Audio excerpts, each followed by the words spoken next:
صباح الخير عليكم جميعا. احنا هناكل النهارده بقى حاجه مختلفه، يعني مش قوي، بس احنا هنعمل حاجه مختلفه. هنعمل كشري النهارده. كده احنا حطينا الزيت اهوت يسخن، وقطعت البصله معاكم وحط رشيت عليها بدرتها كده بتجيب الاول، بس الزيت يسخن عشان نحط فيه البصل. تمام، نشوف. لا لسه شويه.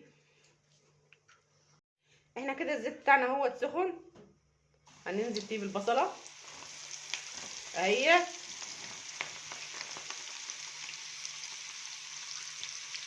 تمام،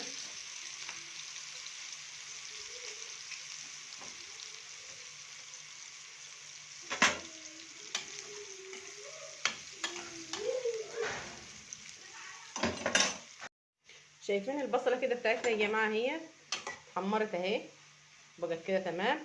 هنطلعها بقى هي. حلو خالص كده، ما شاء الله. هي في اللون بتاعها تحفه بصراحه، جميل خالص. هدي بس النار عليها عشان ما تشعوطش مننا على ما نحمر اهي. حلو الكلام اهي. احنا خلاص خلصنا البصله بتاعتنا، نركنها بقى على جنب.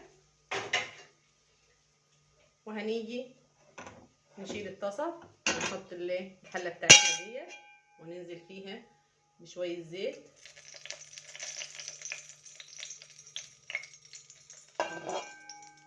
بتوع الصلاه بتوع بتوع مكان البصل، هنعمل فيهم ايه بقى؟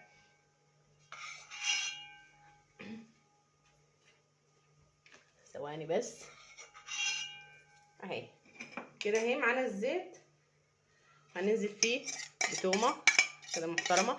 خليكم معايا لان في تركايه مهمه خالص في الصلصه، بس ده في الاخر، يعني يا ريت تكملوا معايا الفيديو للاخر عشان تعرفوا ايه التركايه اللي بتفرق، ومش هتخلينا برضو نعمل مواعين كتير. لان انا بصراحه ما بنحبش نعمل الكشري في حله واحده، وجربته وبالفعل ما كانش كويس. يعني الكشري كده هو ملوش غير الطريقه دي يا جماعه. هو صحيح متعب مواعين شويه، بس بصراحه بتاكلي حاجه كويسه وطعمها حلو. انما حله واحده ديت بيبقى فارق، حتى في الطعم بيبقى فارق. تمام اهي. خلي التومه كده بس تلون، مش اكتر من كده يعني. وهننزل عليها الطماطم بتاعتنا.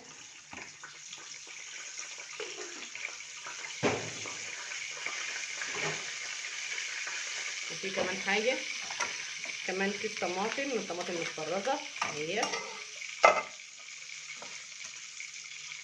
حلو الكلام. وننزل بيه لان بصراحه انا بنحب الكشري صلصه كتير. ننزل بره يعني معلش اهي. تمام. وايه كمان بقى؟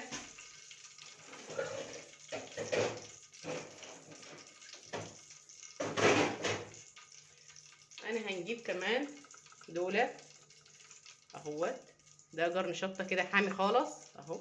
هننزل بيه مع الصلصه، وكمان حته من القرن التاني اهيت. هننزلهم كده مع بعض. تمام، ونسيبهم كده مع بعض. هنبهر بقى الصلصه بتاعتنا.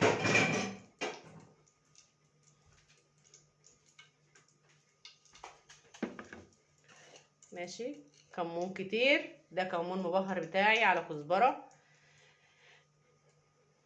على ملح برضو. وهننزل بشويه فلفل، بس فلفل مش كتير. ثواني اهو، حبه صغيرين مش كتار. ونسيب ده كله الصلص مع بعض.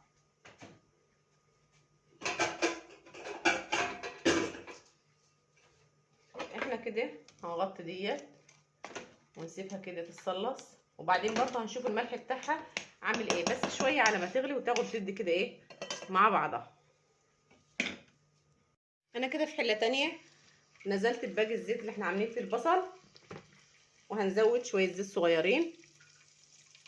تمام، عشان هنعمل الرز. تمام خالص. يسخن بس الزيت،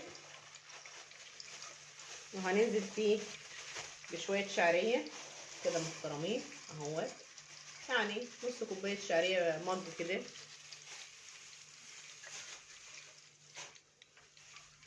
ونقلب الشعريه بتاعتنا اهي.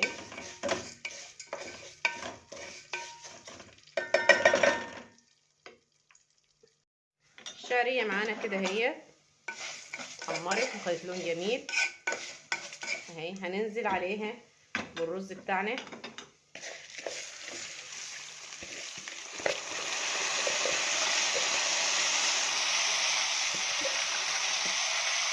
ونقلب تقليبه كده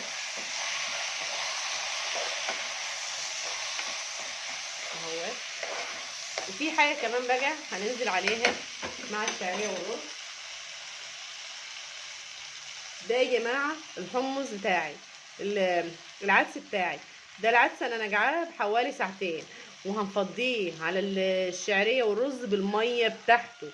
يا ريت تجربوه كده، الطريقه دي جميله. الميه بتاعته بتدي لون الرز حلو كده، بتخلي لونه حلو، وكده بيستوي من غير ما ينهري ومن غير ما ينسلق. انا ما بنسلقوش، انا كده على طول مع الرز اهو.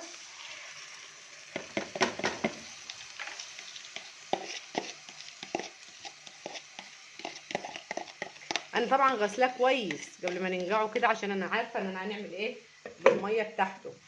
تمام. نقلب اهوت ان شاء الله، اللون حلو خالص وجميل اهو. ننزل بقى بالملح بتاعنا، هنملح تمام، يعني معلقه كبيره كده ملح، وبرده هنديله ايه تقليبه. يا ريت يا حبيبتي لو وصلت معايا لحد هنا ما تنسينيش بلايك جميل وكومنت كده حلو زيي، وما تنسيش تعملي اشتراك في القناه عشان يوصلك كل جديد. هننزل بقى بالميه بتاعتنا اهي،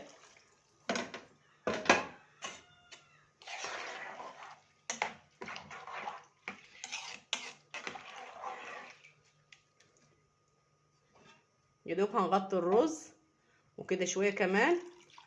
تمام اهو، هو مش محتاج اكتر من كده، وهنغطيه بقى ونسيبه كده يستوي براحته. تعالوا بقى مع بعض نشوف ايه التركايه اللي احنا هنعملها في الصلصه هتفرق معانا في الطعم اهي. بسم الله ما شاء الله اللهم بارك. اول حاجه هنحط فيها حوالي ربع فنجان خل اهي. تمام. تاني حاجه هنعمل عصير ليمونتين اهو.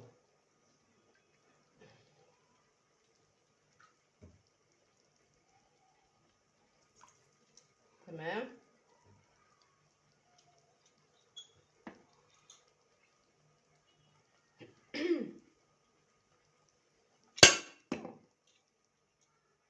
سوري يا جماعه اهي،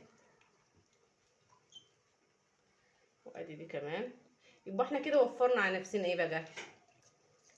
دقه الثوم والخل. تمام. مش عاملين احنا كده دقه، احنا كده خلاص هنستكفى كده. كمان جرنين الشطه اللي احنا حطيناهم او الجرن ونص الشطه هيخلوها سبايسي، مش محتاجه نعمل طشه الشطه. يبقى انا كده وفرت برضو على نفسي شغل. والصلصه بتاعتها فعلا يعني طعمها خرافه، تبقى طعمها جميل خالص، وتبقى عامله زي بالظبط صلصه المحلات.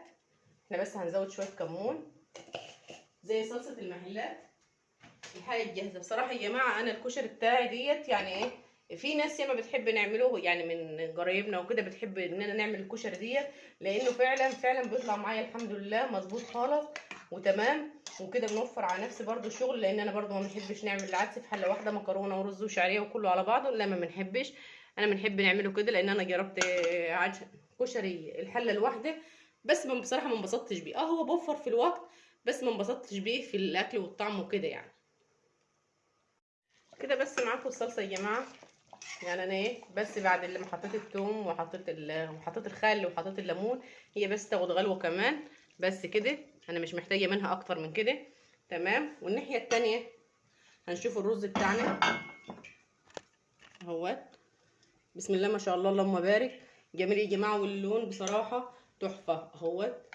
تمام، حلو الكلام. انا ما بنقلبش في العادي، ما بنقلبش الرز، انا خلاص من كده اهو اهوت. هو عاوز بس كمان شويه على البوتاجاز وتمام على كده. وبرده الرز مفرفر، والعدس الحبايه الوحديه بوحدتها ومستويه كويس اهيت اهيت، مستويه كويس خالص خالص اهيت، وحلوه مش مهريه. تحس ان الحبايه صحيحه كده ما فيهاش ولا اي حاجه.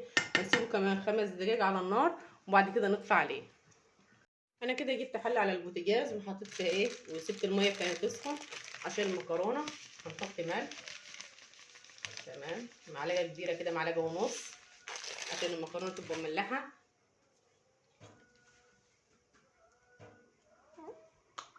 وهنحط فيها كمان معلقه زيت. مكرونه الكشري غير مكرونه الصلصه، عشان ما تمسكش ببعضها وتشبط كده ببعضها. لا، انا بالنسبه لي المكرونه ممكن اي مكرونه تانية ما نحطش عليها عادي عشان الصلصه تمسك فيها، بس ده انا مش محتاج الصلصه تمسك فيها، فعشان كده انا عايزاها دايما مفرفره. ومعايا هنا ده نص كيلو مكرونه مرمريه، وعليه نص كيلو مكرونه سباكيتي مقطعها كده 3 حاجات. هننزل، انا بصراحه متاخره عشان كده مستعجله، فهننزل بالمكرونه بتاعتي وهنديها تقليبه اهي. تمام، ونسيبها شويه تاخد تدي كده براحتها مع نفسها. وهنا يا جماعه الرز بتاعي، شايفين اللون الرز عامل ازاي؟ العدس مديله لون حلو. الميه اللي انا كنت عامله فيها النجع فيها العدس لما حطيتها على الرز بتدي الرز لون وطعم حلو خالص. وهو كده استوى خلاص، مش محتاج حاجه تاني. هنطفي عليه خلاص البوتاجاز. يعني انا وفرت على نفسي وسهلت على نفسي عشان ما ناخدش وقت كتير. احنا عارفين كلنا ان الكشري بياخد وقت كتير، بس انا حقيقي انا عملت كل ده ما كملت الساعه الا ربع الحمد لله على البوتاجاز، والدنيا معايا تمام يعني، وبسرعه انجزت لان انا اصلا كده كده كنت متاخره، فكنت مستعجله بصراحه. يا ريت تجربوا كل الحاجات اللي انا قلت لكم عليها والتكات البسيطه اللي في الكشري، هتفرق معاكم فعلا، وهتوفري على نفسك كتير في شغل ومجهود ومواعين برضو يعني، وتنجزي بسرعه. يلا بينا بقى نشوف مكرونتنا عملت ايه. ان شاء الله اللهم بارك.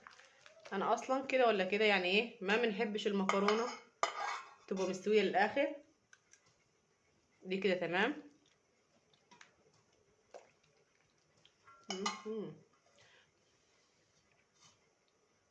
والاسباجيتي كده تمام. وانا كده خلاص بالنسبه لي هنطفي عليها البوتاجاز ونصفيها بقى ونغسلها ونرجع لكم تاني. انا صفيت المكرونه يا جماعه، معلش سوري انا ما غسلتهاش، انا مرجعها بحالها زي ما هي في الحله بتاعتها تاني اهيت من غير غسيل. انا دوب بس صفيتها من الميه السخنه. تمام، انا بقى بنضيف كله على بعضه. ثواني سوري عشان الدوشه. وايه كمان، الرز ده بتاعنا بننزل بيه كده على المكرونه. سخن يا جماعه، سخن خالص. بسم الله ما شاء الله. انا بالنسبه لي العدس ده من الاكلات اللي بتنزل على القلب مش على المعده. بصراحه احنا في البيت من عشاق العدس، بنموت في العدس بصراحه، في الكشري بنموت فيه بصراحه، بنحبوه كلنا بطريقه غير عاديه. بس برضه ما بناكلوش غير في الشتاء يعني، عشان هو اكله شتويه مش اكله صيفيه. تمام كده تمام. اللهم صل على النبي اللهم بارك. كده هنقلب كله كده مع بعضه. الله،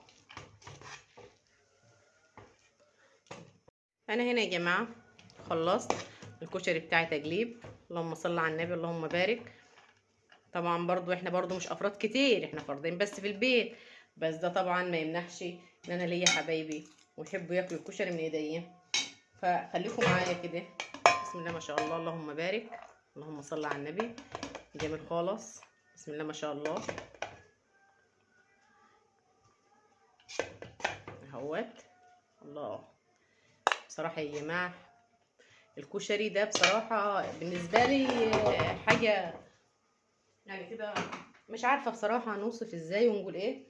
وده الحمص، انا جبت ربع كيلو حمص، مش كتير، احنا فعلا في كلنا مش بنحب الحمص. ونجحته وسلقته اهو. تمام. الصلصة بتاعتنا ما شاء الله، اللهم بارك، اللهم بارك، ما شاء الله، بسم الله ما شاء الله.